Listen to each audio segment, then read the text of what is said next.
by Steve Austin. Chapter 8. The One Foretold.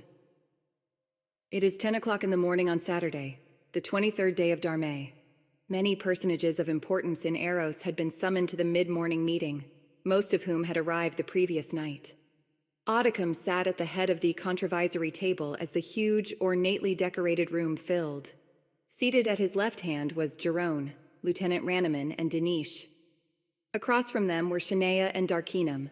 At the foot, Renata was seated, with her sister Denine and Numa, the matron of the Genarian sprite city of Tenella, at her left. Across from them sat Sasha and Celine. Geneve and Javori were seated next to Celine.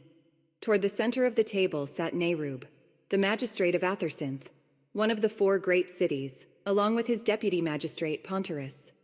Across from them was Arturus, sovereign of the elvish city of Preen, and Elenon, captain of the elvish guard therein. Next to Numa was seated Manish, leader of the Solitarian sect, which is an order of powerful male sprites who live in the southwest corner of the forest of Shanaeah. Solitarians build no permanent structures. Their magic is drawn from the sun and stars, and they often sleep out in the open in clearings, so they can absorb the starlight as they sleep. Next to Manish sat Zamus, governor of the 5 humanoid cities. Audicum rose and pounded a gavel, calling the meeting to order. Good morning and welcome to the half-breed city good people of Aeros. I thank you all for appearing on such short notice, but I feel the situation we may soon be facing warrants immediate counsel. Action may need be taken quickly to either prevent or plan for what may prove to be oncoming war. No doubt you are all aware of the activity occurring at the distillery, as rumor of these goings-on has spread from one side of Aeros to the other. You may also be aware of the abduction and imprisonment of my daughter as perpetrated by Minerva and the Order of Panathesis. Part of our task today shall be to determine whether these 2 incidents are related, or if Shanaeah's abduction was but an opportunistic act on the part of its perpetrators. We must also formulate hypotheses as to what Minerva's intentions concerning the Proc-Ogres may be. At this point, the chair recognizes Jerone, who has had his eyes on Minerva and the Ogres for some time now. Jerone. At this, Pontarus, the deputy magistrate of Athersinth, rose and said, Begging the pardon of the chair, this Minister Jerone is under death warrant imposed by the Justice Supreme of Dunbury, and should at this time be placed in irons, remanded to our custody, and returned to the great cities to await the justice of the court.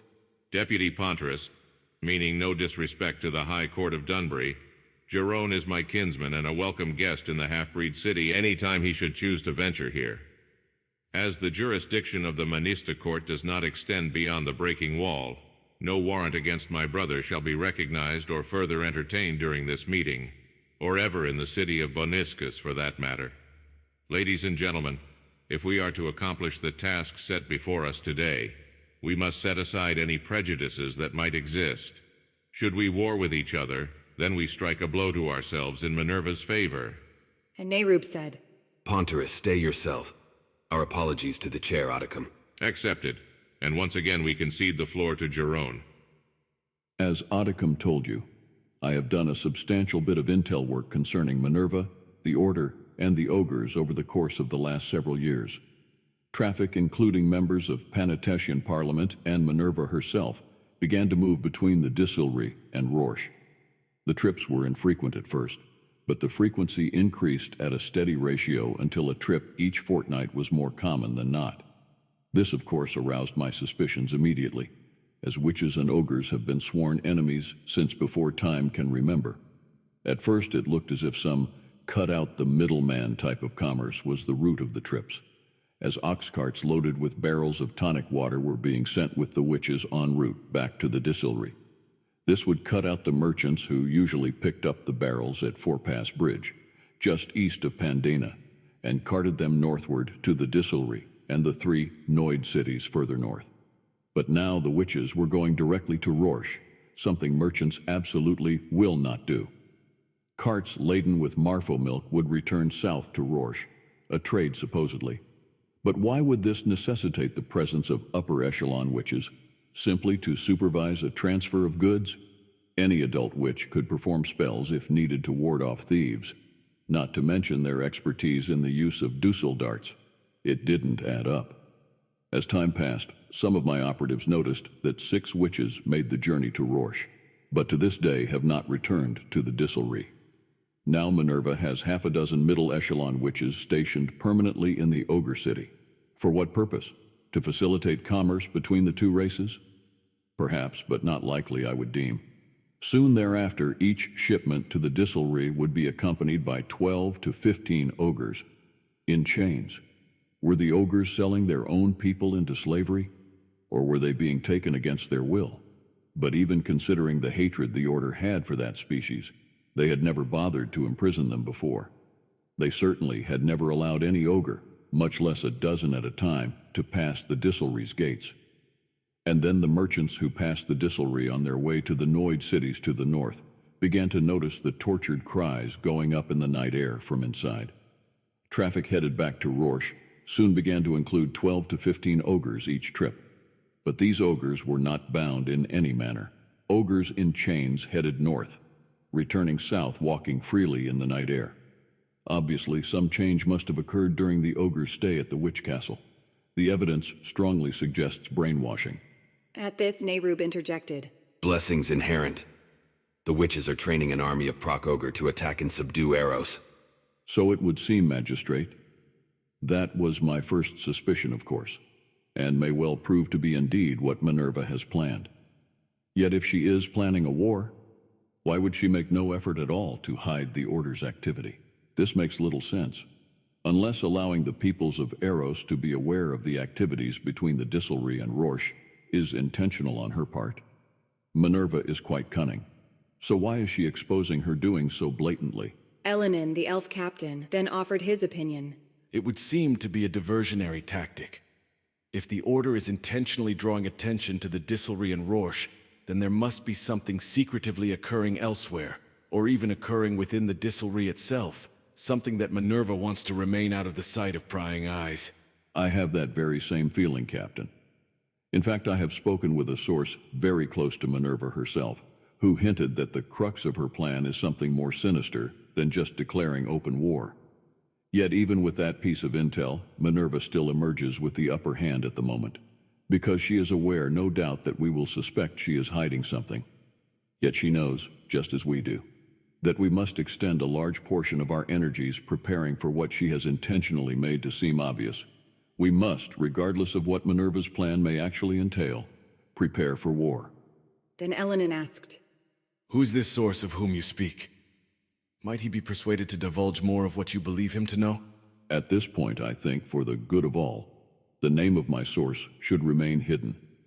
Since Minerva is aware of the intel this person possesses, their life must be considered to be in danger. A runner has already been sent to inquire about moving this person to a safe location. At any rate, there will, at some point in time, be further discussion with this potential informant. At this point, the magistrate of Athersinth rose and requested the floor be yielded. Audicum motioned for him to proceed. The breaking wall has never been breached by any army that has walked the face of Aeros, and it never will as long as the Minister defend it. The High Court fears no army Minerva or any other entity can assemble. We have no fear of the so-called Marfo magic, as the court has proven that logic and intellect are more than sufficient to counter any magic contrived by witch, sprite, elf, or gnome. It would be entirely feasible for Ponderus and me to simply withdraw and— Vocalis morti, Nerub. Deneen proclaimed as she rose from her seat and extended her open hand towards him, which shot a bright blue beam of light which encircled Nerub's head. Nerub, of course, was stricken dumb by the enchantment, as a look of shocked bewilderment was frozen upon his face. Deneen chuckled lightly and said, Now, dearie, counter my magic with your superior Minister logic and intellect. Nerub's face contorted and became reddened as he tried in vain to form audible words. After several seconds, Audicum intervened. Deneen, please. I believe your point is made. Release him. Surely now he understands and will report to the Justice Supreme. Then no one, not even the Minister, are immune from magic. All right. Very well then. Reverse vocalis morti, Nerub. Thank you, Nerub said, more to test the return of his voice than out of actual gratitude. Audicum continued. Please, good citizens of Aeros, we have a problem here that could potentially alter or even end life as we know it. If we don't set all our prejudices aside and unite as one people, then we have lost before the impending conflict even begins. In fact, it actually began when Shanaeah was kidnapped and murder was attempted upon Captain Janeerid. These two acts of civil disobedience are by the laws of most species at least punishable by imprisonment. When you couple the brazen audacity of these two acts with the things occurring at the distillery, there is already grounds for the Guard of Boniscus to, at the very least, consider declaring war upon the distillery at some point. Consider.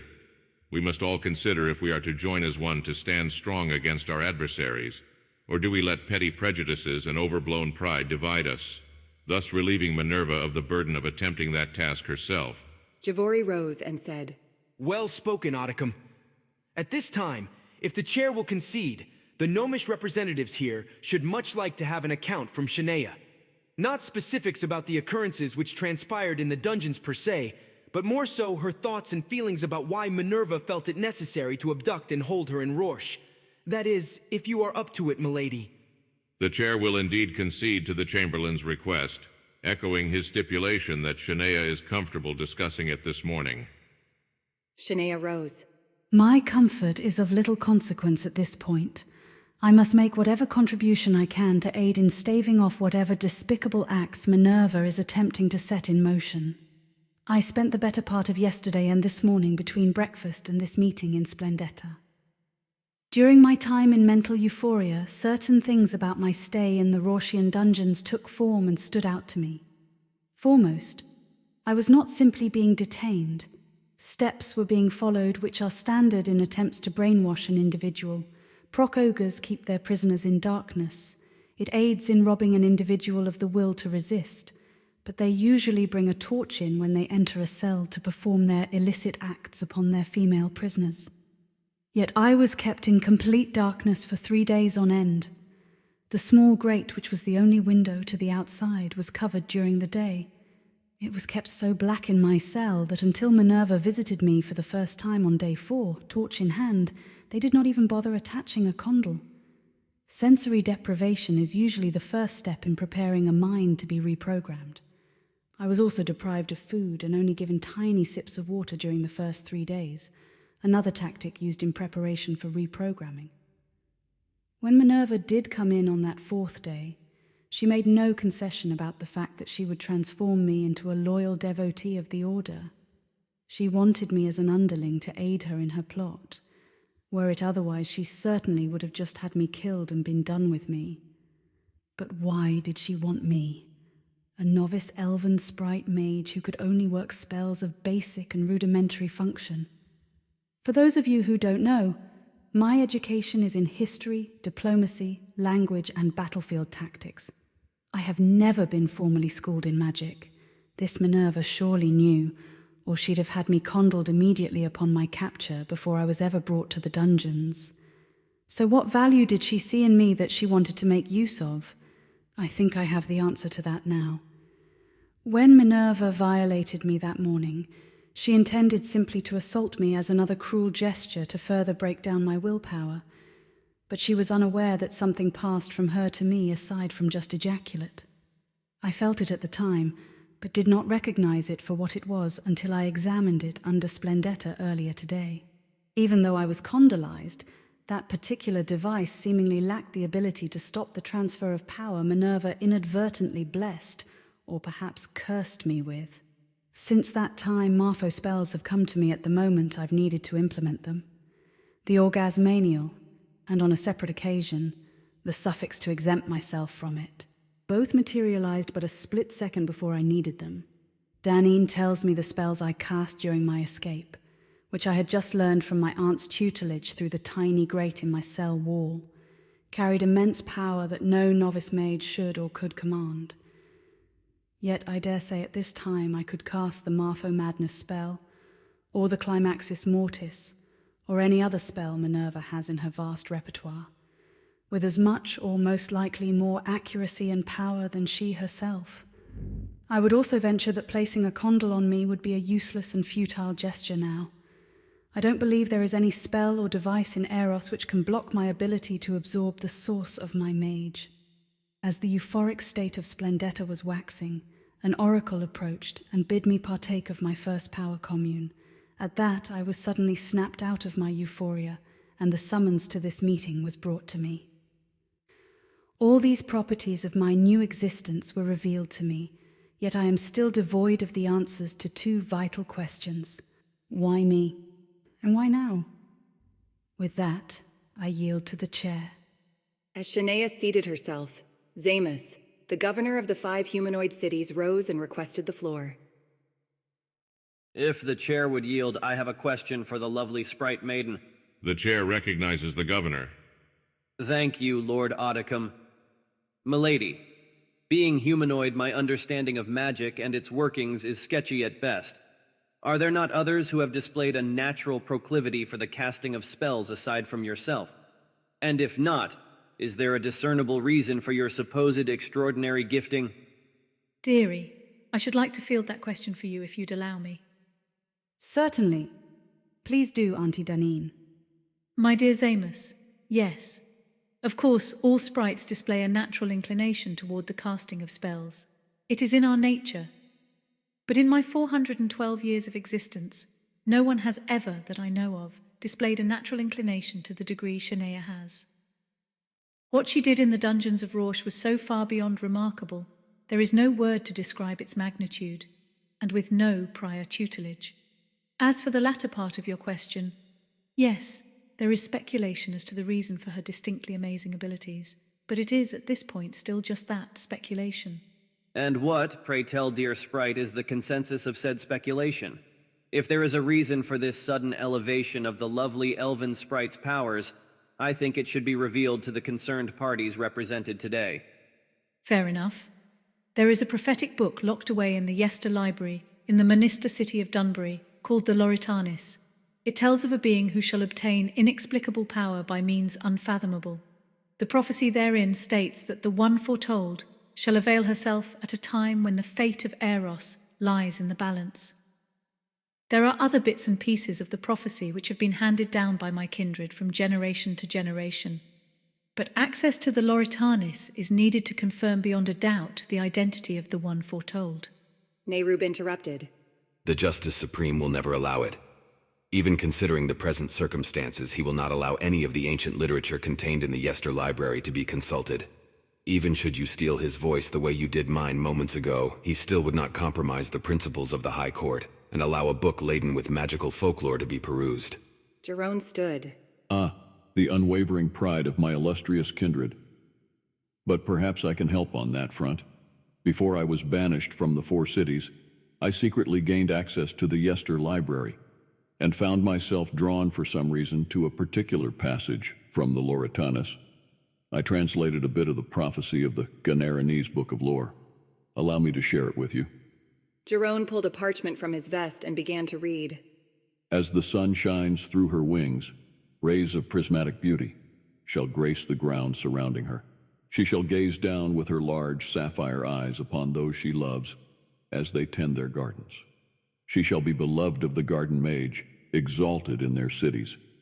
Her beauty shall be unrivaled, as the trifold features of her ancestry bless those who gaze upon her with a vision of loveliness and grace.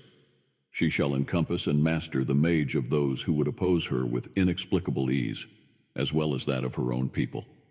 The arts of diplomacy and warfare shall be ingrained upon her until a high degree of expertise is obtained, but her natural mage shall overshadow her vast, learned abilities. A mark shall there be upon her abdomen, seen just to the southwest of her navel, in the shape of a leafless tree. Her ascension and realization of the magnitude of her accelerated prowess as a mage shall be made aware to her at a moment when those she loves and the peoples of her world need her most. And it ends with a passage in verse. When great evil abounds, then spirits shall fold, save those aligned with the one foretold. Her communion fulfilled, her tree will take leaf, her power will blossom, as will her belief. If she holds to her cause, then her enemies face doom. Should they refuse then to bow, she shall stand on their tombs. Dinesh offered his opinion. If it please the chair, indeed this would seem beyond any reasonable question to point to Shanaeah. Only the most powerful of sprites have stained glass wings. The Minister in her diverse heritage has granted her the height to gaze down upon those she loves. Most here can attest to how she is beloved in the 3 cities of the Gnomish Gardens. No one seated here today can deny the extent of her great beauty. She can disarm the most argumentative with kind and wise words, and any who have witnessed her swordplay and archery skills know she would be a most deadly foe on a battlefield. And I have seen the mark of the withered tree the prophecy speaks of. Is there any doubt at this point? Lieutenant Shanaeah added. I concur. She surpassed the expertise of both myself and Captain Shanaeah decades ago. I'm glad to have her as an ally, and would dread facing her in battle as an adversary. And I too have seen the mark. Arturus, the Elven Sovereign, motioned to be recognized. The chair acknowledges the sovereign of the Elvish city. I can appreciate that those of you who are familiar with the lovely Shanaeah are convinced at this point. Yet there are those among us, the Elven, the Noid, the Minister, and perhaps even the Solitarian, who have not laid eyes upon or heard tale of the Elven sprite maiden in question before this meeting came to order this very morning. If it shan't create a breach of decorum, I for one should like to see this mark upon the maiden's abdomen. Nerub agreed. Yes, even though magic is deemed useless amongst my people, I should like to be able to include confirmation of this mark in my report to the Justice Supreme. Zamus, the humanoid governor, nodded his agreement. Manish of the Solitarian sect made no move. Audicum stated. That would be up to Shanaeah. Shanaeah, would you appease this request or no? No fault will the chair, or your father find in you regardless of how you decide. A wry smile played across Shanaeah's face. She said nothing as she rose and, using her chair as a step stool, climbed up onto the table. She walked over and stood in front of the Elvish sovereign and lifted her jerkin to a point just below her breasts. Of course the mark was there, just as the prophecy had stated. Satisfied? Indeed I am. She then in turn proceeded to display the prophetic mark to the other 3 doubters seated at the table. Manish, the chief of the Solitarians, waved her off, needing no further confirmation. The other 2 seemed satisfied upon seeing the mark. She stepped down from the table and seated herself. Audicum rose again.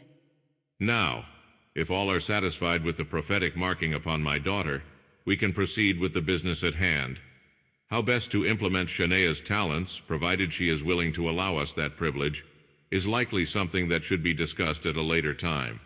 Yet we should all take great comfort that we have been blessed by the Inherent with a weapon of this magnitude at precisely the time our need has become dire. The focus of the rest of this meeting needs to be planning our defense in the event Minerva does declare war. We shall take recess at this time and adjourn to the dining hall where a luncheon has been prepared. On behalf of the Palace of Boniscus, I extend my gratitude to each of you who have made your way here to attend this meeting. Blessings inherent, and enjoy your meal. The meeting will reconvene in 1.5 hours. And with that, he pounded the gavel and they adjourned to the dining hall.